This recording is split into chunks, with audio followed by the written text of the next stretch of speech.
মানব, তুমি জীবনের অর্থ খুঁজতে দূরে দূরে দৌড়াচ্ছ, অথচ অর্থ কখনো দূরে ছিল না। অর্থ লুকিয়ে আছে তোমার প্রতিদিনের ছোট কাজের ভিতরে। তুমি ভাবো বড় মুহূর্ত জীবন বদলায়, না, ছোট পুনরাবৃত্তি জীবন গড়ে। প্রতিদিন তুমি যেমন চিন্তা করো, যেমন কথা বলো, যেমন কাজ করো, তুমিই ধীরে ধীরে সেই মানুষে পরিণত হচ্ছ। তাই জীবন বদলাতে চাইলে নাটকীয় বিপ্লব দরকার নেই, দরকার সচেতন অভ্যাস। তুমি ভয় পাও ভুল করতে, কিন্তু ভুলকে শত্রু বানিয়ে তুমি জ্ঞানকে দূরে ঠেলে দাও। যে ভুলকে শিক্ষক বানায়, সে দ্রুত বড় হয়। মনে রেখো, শিশুই দ্রুত শেখে, কারণ সে পড়তে ভয় পায় না। তোমার অহং তোমাকে থামায়, তোমার কৌতূহল তোমাকে এগিয়ে দেয়। অহং কমাও, কৌতূহল বাড়াও, তাহলেই পথ খুলবে। তুমি অন্যদের দেখে নিজের গতি বিচার করো, তাই তুমি অস্থির। প্রত্যেক আত্মার সময় আলাদা। একটি বীজ 1 মাসে গাছ হয় না, কিন্তু একদিন সে ছায়া দেয়। তুমি এখন বীজের সময়ে আছো বলে নিজেকে বৃক্ষের সাথে তুলনা করো না।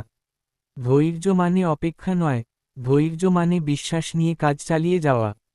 শোনো যোদ্ধা, পৃথিবী তোমাকে সবসময় ন্যায় দেবে না, কিন্তু তুমি ন্যায় ছেড়ে দিলে নিজের ভিতরেই হেরে যাবে।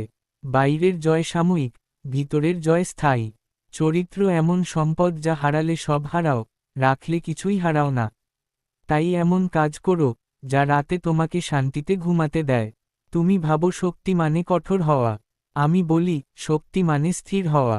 যে মানুষ নিজের আবেগের দাস, সে দুর্বল। যে মানুষ আবেগকে বুঝে, সে প্রভু। রাগ এলে থামো, আনন্দ এলে নম্র হও, দুঃখ এলে গভীর হও। আবেগকে অস্বীকার করো না, তাকে শাসন করো। তুমি ফলের চিন্তায় এত ব্যস্ত যে কর্মের সৌন্দর্য হারিয়ে ফেলো। যখন কাজ শুধু ফলের জন্য হয়, তখন তা বোঝা হয়ে যায়। যখন কাজ কর্তব্য থেকে হয়, তখন তা উপাসনা হয়ে যায়। প্রতিটি সৎ কাজ প্রার্থনার মতো, শব্দ ছাড়াই আকাশে পৌঁছে যায়। মনে রেখো, সম্পর্ক তোমার শক্তি, কিন্তু আসক্তি তোমার শৃঙ্খল। ভালোবাসো, কিন্তু আঁকড়ে ধরো না। নদী পানি ধরে রাখে না, তবু সবুজ তৈরি করে। তুমিও দাও, প্রবাহিত হও, কিন্তু নিজেকে হারিও না। যে নিজেকে হারায়, সে কাউকেই সত্যি পায় না। তুমি বারবার বলো সময় নেই, আসলে সময় নেই নয়, অগ্রাধিকার নেই। তুমি যাকে গুরুত্বপূর্ণ বলো, সময় তার দিকেই বয়ে যায়। তাই নিজের জীবন দেখো, তোমার সময়ই তোমার সত্য প্রকাশ করছে। যদি বদল চাই, সময়ের ব্যবহার বদলাও। যোদ্ধা, কষ্ট এলে ভেঙে পড়ো না। কষ্ট সংকেত তুমি প্রসারিত হচ্ছ। পেশি যেমন টান ছাড়া শক্ত হয় না, আত্মাও তেমনি পরীক্ষাহীন গভীর হয় না।